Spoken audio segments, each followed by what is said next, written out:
ফকিরচাঁদ। লেখক শীর্ষেন্দু মুখোপাধ্যায়। ফকিরচাঁদ যে একজন অতি সন্দেহজনক লোক তাতে কারও কোনো সন্দেহ নেই। গঙ্গানগর গাঁয়ের শেষ প্রান্তে যে খালটা রয়েছে তার ধার ঘেঁষেই ফকিরের বাড়ি। বাড়ি বলতে যা ঠিক সেরকম নয়। বাঁশ বাঁখাড়ি দিয়ে বানানো ঘর, গোলপাতার ছাউনি, নিতান্তই হতদরিদ্র অবস্থা। সেইখানেই ফকিরচাঁদ দিব্যি আপন মনে থাকে। মুখ ভর্তি কালো কুচকুচে দাড়ি গোঁফ, পরনে আলখাল্লার মতো একটা বেঢপ পোশাক, গলায় রুদ্রাক্ষের মালা। লোকে তাকে সাধু ভেবে গিয়ে অনেক সময় হাত দেখাতে চায়, তাবিজ কবজ চায়। ফকিরচাঁদ তাদের শটান তাড়িয়ে দেয়। সে বলে, আমি সাধু সেদ্ধাই নাই বাবু, আমি একজন বৈজ্ঞানিক। তা ফকিরচাঁদ বৈজ্ঞানিকই বটে।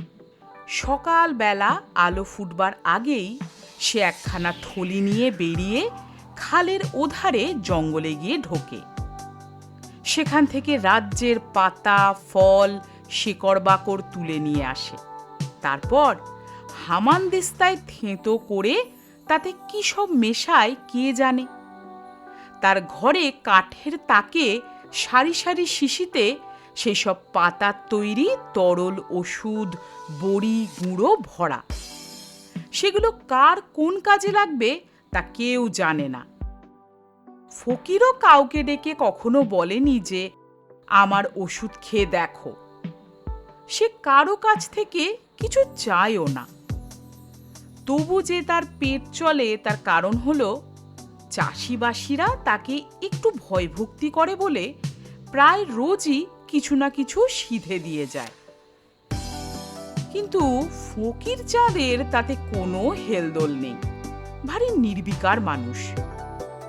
সনাতন বিশ্বাসের বড় বাজি হাঁপানি রোগ আছে। বহু চিকিৎসাতেও কোনো কাজ হয়নি। গাঁয়ের ডাক্তার কবিরাজ ফেল করাতে সনাতন বড় গঞ্জ শহরে গিয়ে ডাক্তার দেখিয়ে এসেছে। বিস্তর ওষুধেও কোনো কাজ হয়নি বলে সনাতনের জীবনের উপর মায়াটাই চলে গেছে। এই রোগ নিয়ে বেঁচে থাকাটাও তো কষ্টকর। অনেক ভেবে চিনতে সনাতন একদিন বিকেলে গিয়ে ফকিরের ঘরে হানা দিল। ফকির, আছিস নাকি? ফকির হাঁক শুনে বেরিয়ে এলো। মুখে বিরক্তি, ভুরু কোঁচকানো। বাঁচ খাই গলায় বলল, কি চাই?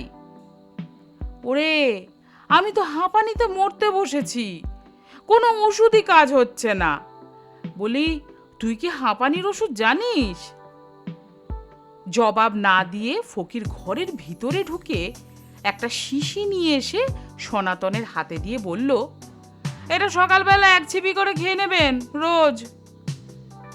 শিশির গায়ে কোনো লেবেল নেই। খুব ভয়ের চোখে শিশিটার দিকে চেয়ে সনাতন বলল, ওরে, এতে কোনো বিষ টিষ নেই তো? খেলে কিছু খারাপ যদি হয়? ফকির নির্বিকার মুখে বলে, সে আমি জানি না, খারাপও হতে পারে, কোনো গ্যারেন্টি নেই। এটার দাম কত তাও জানানি মশাই। সনাতন দোলাচল মন নিয়ে বাড়ি ফিরল। ফকিরচাঁদের ওষুধের কথা শুনে বাড়ির সবাই রে রে করে উঠল। খবরদার, ওই পাগলের ওষুধ খেও না, মারা পড়বে। সনাতনও ভয় পেয়ে খেলো না, তবে শিশিটি রেখে দিল।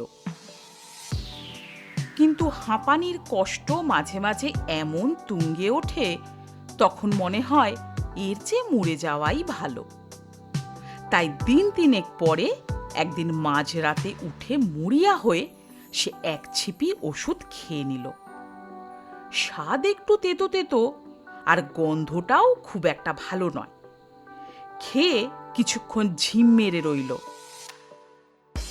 বিষক্রিয়া হয়েছে কিনা বুঝতে চেষ্টা করল, কিন্তু তেমন কিছু খারাপ প্রতিক্রিয়া হলো না দেখে সে একটু নিশ্চিন্ত হলো। একটু ঘুমিয়েও পড়ল।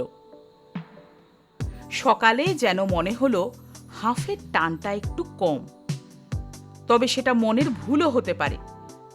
কিন্তু সকালে আরেক ছিপি ওষুধও খেয়ে নিল সে। সারাদিন আর কিছুই ঘটল না, কিন্তু রাতে সনাতনের ভারী সুনিদ্রা হলো। হাঁপানির জন্য ঘুমোতেই পারত না এতদিন।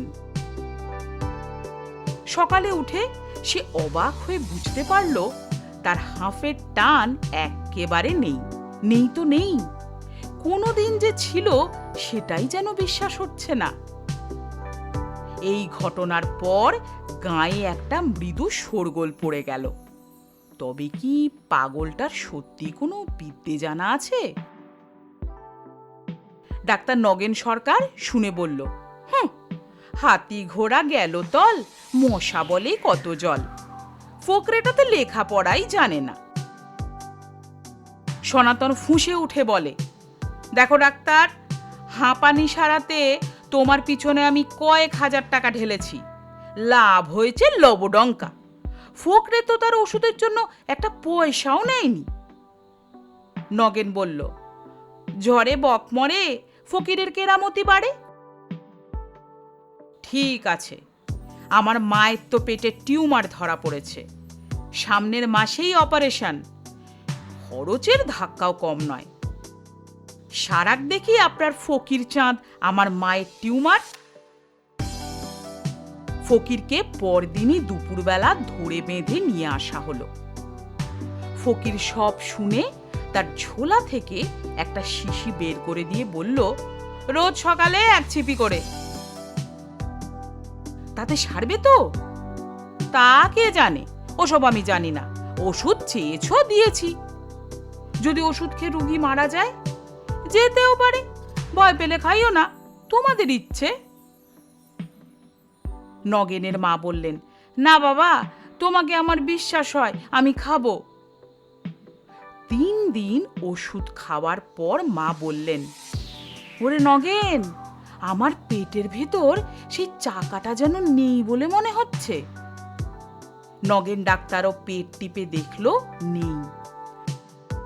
সন্দেহ ভঞ্জনের জন্য শহরে গিয়ে এক্স-রে, ইউএসজি করে দেখা গেল সত্যিই নেই। পরদিন সকালেই ফকিরের ঘরের দরজায় গিয়ে হামলে পড়ল নগেন ডাক্তার। ও ফকির, তোমার টিউমার সারানোর ফর্মুলাটা আমাকে দাও ভাই, আমি তোমাকে 1000 টাকা দিচ্ছি। ফকির খ্যাঁক করে উঠল, কিসের ফর্মুলা, কিসের টিউমার? যাও যাও, জ্ঞান জ্ঞান করো না। আচ্ছা, না হয় 5 নয় 10,000 টাকাই দেব। তোমার টাকা বেশি হয়ে থাকলে গরিব দুঃখীর বিনা পয়সায় চিকিৎসা করো না কেন? এখন বিদায় হও তো। ভজহরি গুণের কর্কট রোগ, ডাক্তার জবাব দিয়েই রেখেছে। বড় জোর আর 6 মাস আয়ু, অথচ তার বয়স বেশি নয়, মাত্র 32। এ বয়সে কে মরতে চায়? তাই হাল ছেড়ে ভজহরি শেষের দিন গুনছিল। এমন সময় তার বাবা বলল, ফকির পাগলার ওষুধে নাকি শক্ত ব্যামো সেরে যাচ্ছে। আমাদের ভজুর জন্য একটা শেষ চেষ্টা করে দেখলে হয় না? এখন তো দৈব ছাড়া উপায় নেই। ফকিরকে বাবা বাছা বলে একদিন ধরে আনলো ভজহরির বাবা। ফকির রুগী ভালো করে দেখলো না, পরীক্ষাও করলো না, প্রশ্নও করলো না। শুধু একটা শিশি বের করে দিয়ে বলল, রোজ সকালে 2টো করে বড়ি। আর কিছু করতে হবে না, শুধু 2টো করে বড়ি খেলেই হবে? হ্যাঁ, এর বেশি আমার কিছু জানা নেই। ও বাবা ফকির, একটু ভরসা দিয়ে যাও, এই ওষুধে এই ব্যাধি সারবে তো? সারবে কি না তা আমিও জানি না, ইচ্ছে হলে খাওয়াবেন। কারোই ওষুধে তেমন ভরসা হলো না, তবে ভজহরি ওষুধটা নিয়মিত খেতে লাগলো। দিন 7 পরে সে টের পেল, রোজ তার পেট আর পিঠ জুড়ে যে তীব্র ব্যথাটা মাঝে মাঝে হচ্ছিল, সেটা আর হচ্ছে না। আরো 7 দিন দেখল সে, পেট শান্ত, ব্যথা নেই। ভজহরিকে নিয়ে তার বাবা ছুটল শহরে। ডাক্তার পরীক্ষা করলেন, ভুরু কোঁচকালেন, আরও কয়েকটা টেস্ট করতে বললেন। রেজাল্ট দেখে ফের ভুরু কুঁচকে চিন্তিত মুখে বললেন, আশ্চর্য, কোনো কার্সিনোজেসিক ট্রেস নেই। কি করে হলো বলুন তো? এরকম তো হয় না। ভজহরি আর তার বাবা ফকির চাঁদের কথা বিশদ বর্ণনা করল। ডাক্তার অবাক হয়ে বললেন, জড়িবুটি তাতে সেরেছে? চলুন তো, আমিও লোকটার কাছে যাব। এইভাবেই রোজ ফকির চাঁদের ঘরের সামনে ভিড় বাড়তে লাগলো। প্রথম অল্প অল্প ভিড়, তারপর বেসামাল ভিড়। মিটিমিটি চোখ চেয়ে ফকির চাঁদ ভিড় দেখে আর ভাবে। কি ভাবে তা বোঝা যায় না, মুখে কোনো অভিব্যক্তি নেই।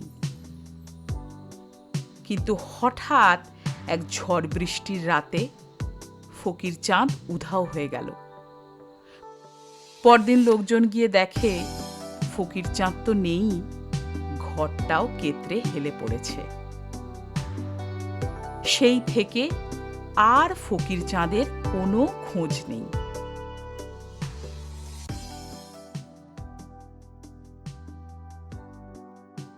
সমাপ্ত।